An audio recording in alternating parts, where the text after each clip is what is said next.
د طالبانو لاسته د کابل لوېدو په اړه ښاغلی غني ویلي مهمه خبره دا وه چې آیا جمهوریت په زور وسپارو.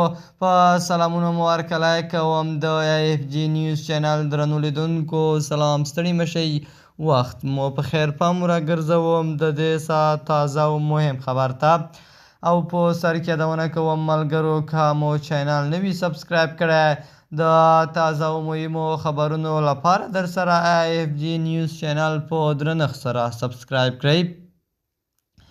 د هغه پوښتنې په ځواب کې چې ولې له افغانستان ووت ښاغلي غني وویل د کابینې غونډه مو رابللې وه ډېری غړي نه وو. دفاع وزیر مخکې له دې چې زه ووځم په الوتکه کې ناست و. وروسته د دفاع وزارت خالي شو، هلته هېڅوک نه وو او کره معلومات راغلل چې طالبان هغه ژمنه چې ویلې وو کابل ته ننوځي عمل پرې ونه کړ. نوموړي ادعا وکړه چې سقوط په ورځ امریکا د سهار 9 بجې اسناد وسېزل ایستل یې پیل کړل او هوایي ډګر ته ولاړل. امریکا د 01 قطعې ځانګړي ځواکونه ویستل. دوی که تصمیم درلودی چې د جمهوري ملاتړ وکړي ولې ځواکونه ایستل.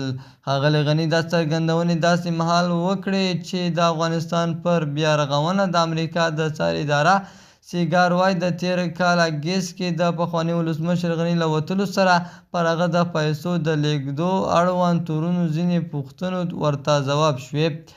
د AFG نیوز چینل درنو لیدونکو دا زمونږه د دې ساعت چمتو شوی خبر د نورو تازه او مهمو خبرونو لپاره در سره AFG نیوز چینل په درنښت سره سبسکرایب کړئ.